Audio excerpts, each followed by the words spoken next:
నమస్తే ఫ్రెండ్స్, నేను మీ Madhuri. Welcome to flavours by Madhuri. ఈరోజు మన కిచెన్లో ఎంతగానో కరకరలాడే జంతికల్ని ఎలా తయారు చేసుకోబోతున్నామో చూద్దాం. వీటిని జంతికలు అంటారు, కొంతమంది కారాలు అంటారు, కొంతమంది అయితే మనుబూలని కూడా అంటారు. ఇవి ఇంత సాఫ్ట్గా ఇలా రావడానికి ఎలా తయారు చేసుకోవాలో నేను చూపిస్తాను. అందుకోసం ముందుగా ఒక ప్యాన్ తీసుకొని 1 కప్ అటుకులు తీసుకొని అదే కప్పుతో ఇంకొక కప్పు తినే శనగపప్పును తీసుకొని రెండింటిని దోరగా ఫ్రై చేద్దాము. వీటిని ఇలాగా సిమ్లో పెట్టేసుకొని బాగా ఫ్రై చేసుకోవాలి. ఇది వేసుకోవడం వల్ల మనకి మనుబూలు బాగా కరకరలాడుతూ బాగా బోల్గా వస్తాయి.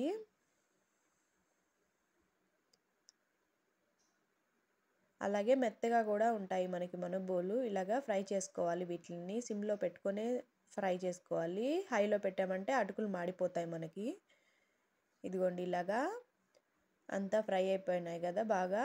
ఇప్పుడు స్టవ్ని ఆపేసుకొని చల్లార్చుకుందాం వీటిని. అంతలోపల వేడి నీళ్ళని తయారు చేసుకుందాము. అందుకోసం ముందుగా ఇలాగా గిన్నెలో నీళ్లు పెట్టేసుకొని ఇలాగా కాగనిద్దాము. ఈ అటుకులు చల్లారిపోయినాయి. వీటిని మిక్సీకి పట్టుకుందాము. మెత్తగా పొడి వేసుకొని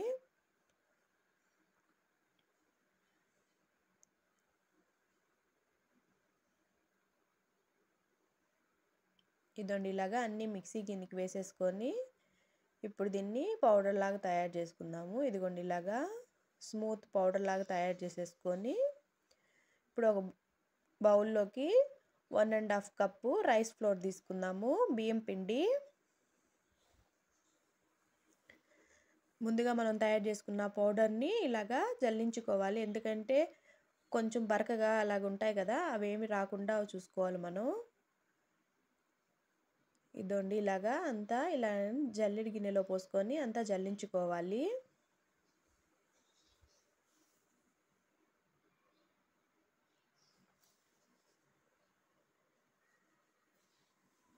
ఇదండి, ఈ బరకంతా తీసేయాలి మనం. దీనికి టేస్ట్కి సరిపోయినంత సాల్ట్,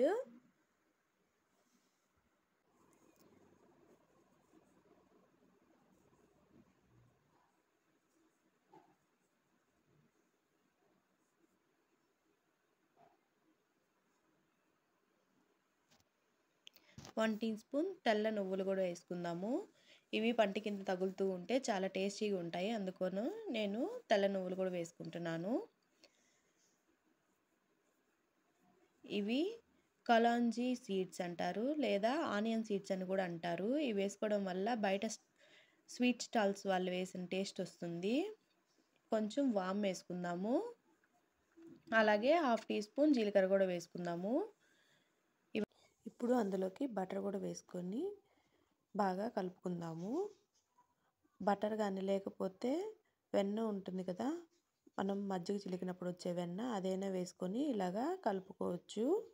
ఇదిగోండి, ఇలాగా అంతా పిండి ఇలాగా అంతా పట్టేలాగా చూసి ఇదిగోండి, ఇలాగ మనం ముద్ద చేసామంటే ఇలాగా ముద్దలాగా రావాలి పిండి అంతాను. ఇప్పుడు మనకి ఈ పిండి కరెక్ట్గా వచ్చింది. ఇప్పుడు మనం ముందుగా కాచి పెట్టుకున్న వేడి నీళ్ళు పోసుకొని స్పూన్ పెట్టి కలిపెట్టుకుందాము ఫస్ట్, ఎందుకంటే కాలుతుంటాయి కాబట్టి. ఇలాగా కొంచెం కలిసేలాగా మిక్స్ చేసుకొని తర్వాత చేయి పెట్టి కలిపెట్టుకుందాము. కొంచెం కొంచెం వాటర్ వేసుకుంటూ మన చపాతీ ముద్దలాగా కలుపుకోవాలి దీన్ని.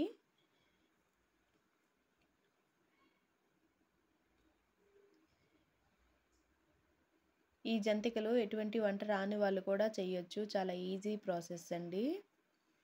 ఇదిగోండి, ఇలాగా కొంచెం కొంచెం వాటర్ వేసుకుంటూ మనం చపాతీ పిండి ఎలా కలిపెట్టుకుంటామో అలాగా కలుపుకోవాలి.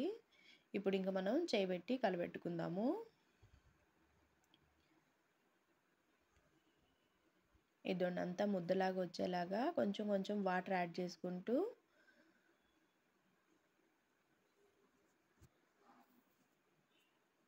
కలుపుకుందాము.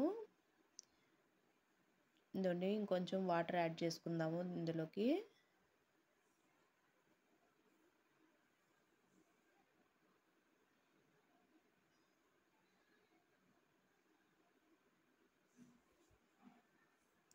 ఇందులో కారం వేయాల్సిన అవసరం ఏమి ఉండదండి. ఇవన్నీ వేస్తాం కదా, అవే సరిపోతుంది మనకి.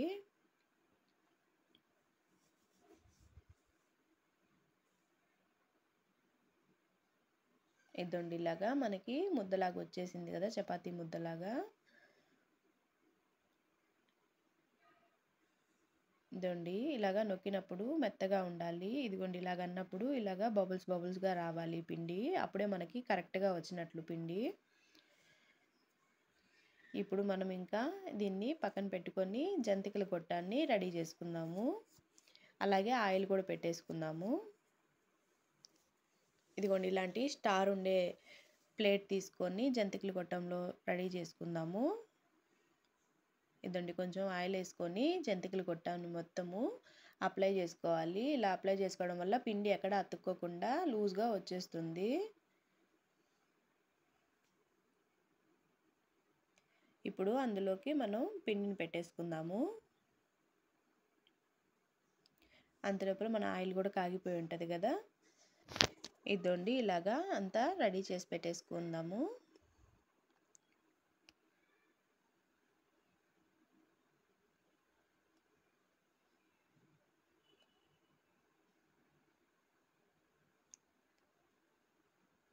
నేనైతే ఇలాంటి మనుబూజుట్లను యూజ్ చేస్తున్నాను, జంతికల గొట్టాన్ని.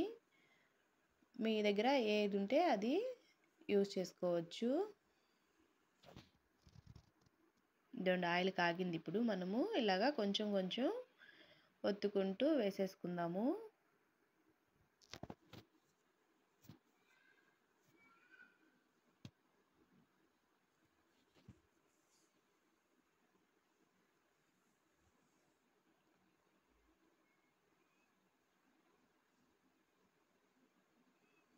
ఇలాగా మొత్తం నొక్కేసుకొని వేసేసి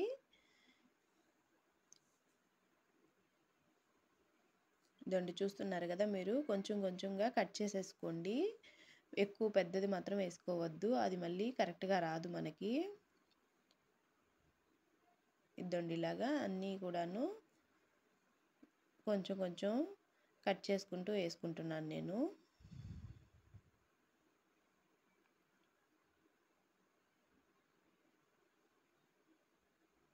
ఇదండి ఇలాగా పొంగు వచ్చినప్పుడు మాత్రం కలబెట్టొద్దు అసలు మీరు. పొంగంతా తగ్గిపోయేంత వరకు వెయిట్ చేయండి. పొంగంతా తగ్గిపోయాకే అప్పుడు మీరు కలబెట్టండి. ఇదండి ఇప్పుడు కలబెట్టండి.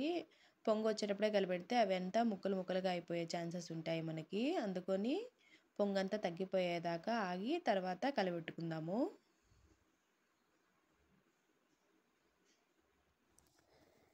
ఇదండి ఇలాగా మనకి బాగా రెడ్గా ఫ్రై అయ్యేదాకా వేపుకోవాలి. ఇదిగోండి ఇప్పుడు మనకి వేగిపోయాయి కదా, ఇప్పుడు తీసేసుకొని మళ్ళీ ఇంకొకసారి వేసుకుందాము. అలాగే అన్నీ కూడాను ఇలాగే ఫ్రై చేసుకుందాము. ఇదండి మళ్ళీ వేసుకున్నాను కదా, ఇవి కూడా ఆ కలర్లోకి వచ్చేదాకా వెయిట్ చేసి తర్వాత మళ్ళీ ఇవి కూడా తీసేసుకుందాం. అలాగే అన్నీ కూడాను పిండంతా కూడాను ఇలాగే వేసుకుందాము.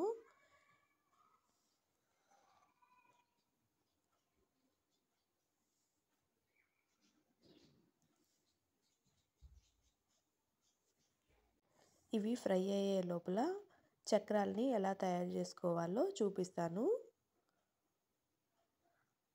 ఇదండి ఇలాగా బటర్ పేపర్ కానీ లేకపోతే తడి క్లాత్ కానీ తీసుకొని ఇలాగా తిప్పుకుంటూ రౌండ్గా చుట్టుకోవాలి. లాస్ట్లో ఇలాగా నొక్కుకున్నామంటే సరిపోతుంది. అలాగే అన్నీ కూడాను ఇలాగే తిప్పుకోండి. చూస్తున్నారు కదా, నేను చూపించిన విధంగా స్లోగా ఇలా తిప్పుకుంటూ కొంచెం కట్ చేసేసుకొని ఇలాగ అంటించేసేయండి, సరిపోతుంది.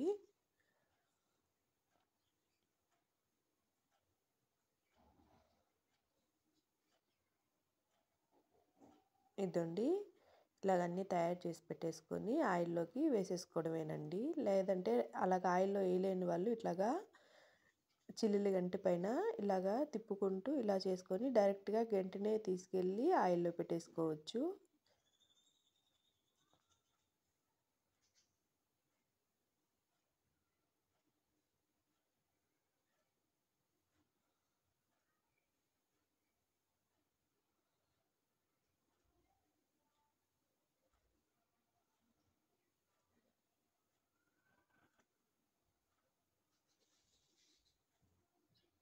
ఇదండి ఇవి కూడా గోల్డెన్ కలర్లోకి వచ్చేదాకా ఫ్రై చేసుకొని ఇవి కూడా తీసేసుకోవచ్చండి.